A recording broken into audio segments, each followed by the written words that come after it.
के नहीं हुई। गुड मॉर्निंग स्टूडेंट्स, आज हम हमारी इकाई 7 की कहानी पढ़ेंगे, जादुई मोमबत्तियाँ। उससे संबंधित एक वीडियो देखते हैं।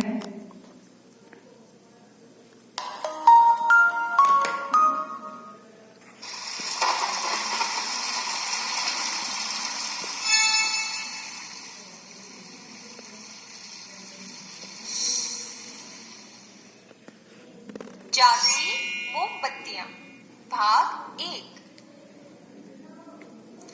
नमस्ते बच्चों, कैसे हैं आप?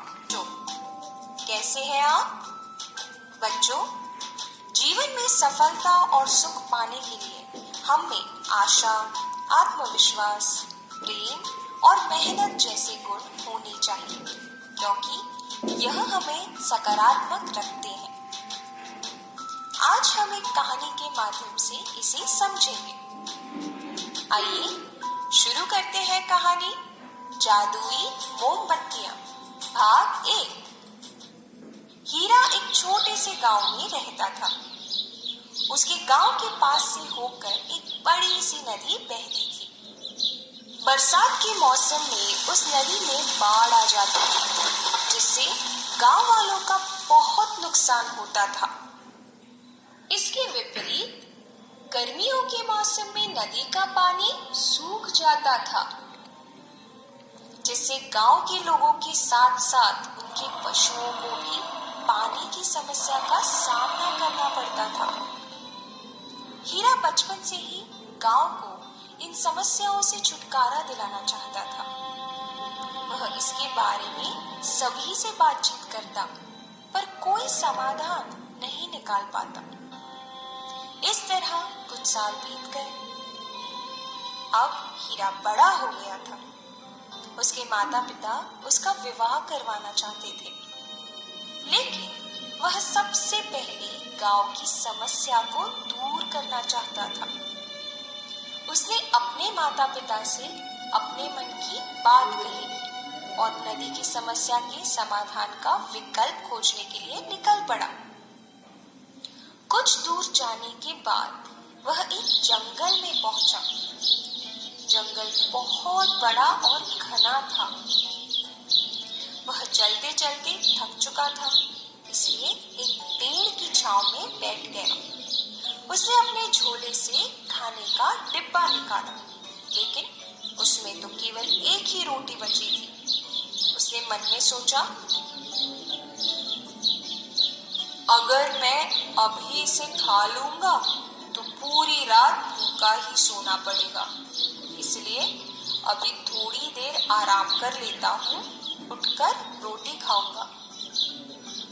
पेड़ की छांव में उसे नींद आ जाती है।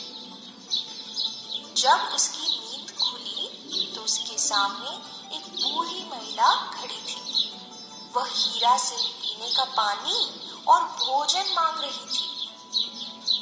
हीरा तो पहले से ही भूखा था, लेकिन उसने बिना कुछ सोचे अपने थैले से पानी की बोतल और खाने का डिब्बा निकालकर बूढ़ी महिला को दे दिया। भोजन को हाथ में लेते ही चारों तरफ तेज रोशनी फैल गई और बूढ़ी महिला एक देवी के रूप में बदल गई। हीरा ने कहा, आप कौन हैं? देवी ने जवाब दिया, मैं जंगल देवी हूँ।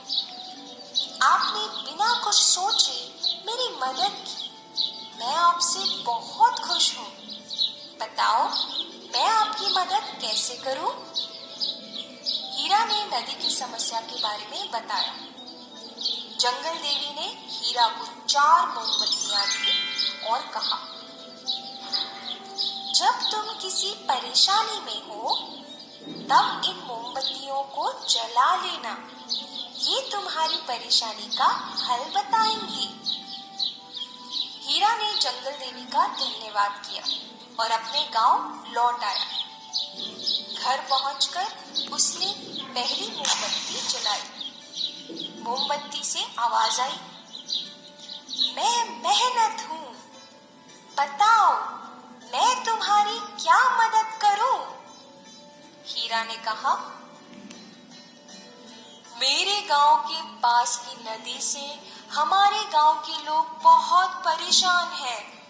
क्या आप हमारी इस समस्या का हल बताएंगी? मोमबत्ती ने कहा, सभी गांव वालों को मेहनत के साथ मिलजुल कर एक बांध बनाना होगा। इससे नदी के पानी को रोका जा सकता है, जिससे बाढ़ की समस्या दूर हो जाएगी। बच्चों, यह था इस कहानी का पहला भाग।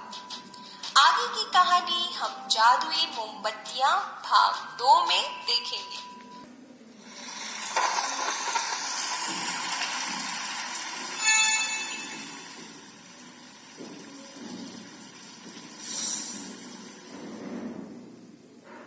जादुई मोमबत्तियां भाग 2।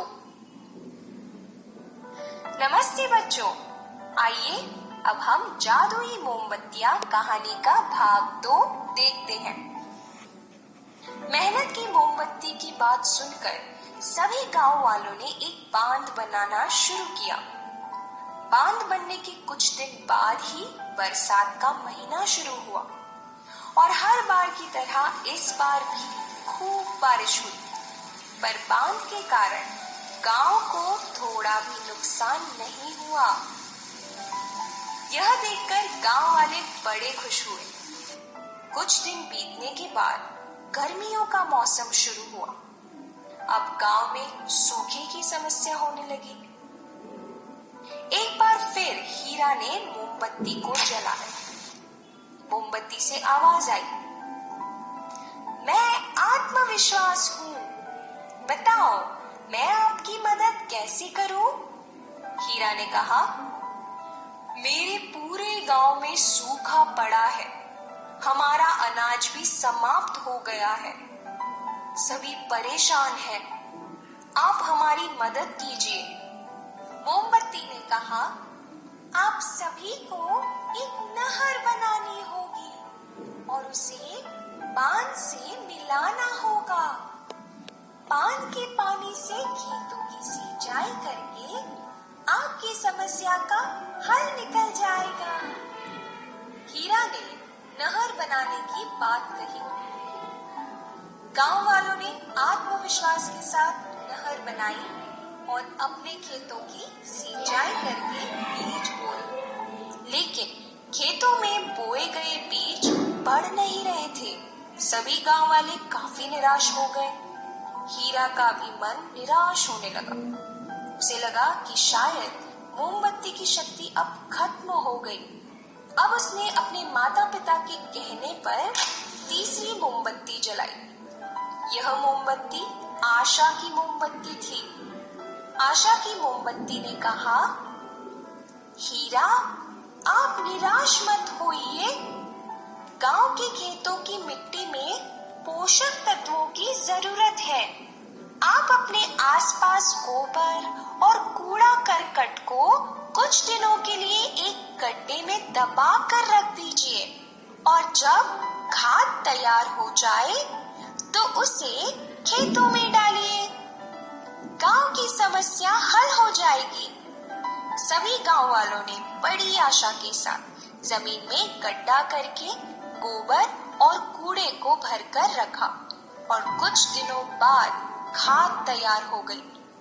गांव वालों ने आशा की मोमबत्ती के कहे अनुसार खाद को खेतों में डाला। खाद ने चमत्कार किया और चारों तरफ फसल लहलहाने लगी। हर तरफ खुशहाली थी। सभी लोग हीरा की बहुत प्रशंसा करने लगे। तब हीरा ने बताया कि यह सभी जंगल की देवी के आशीर्वाद से हुआ।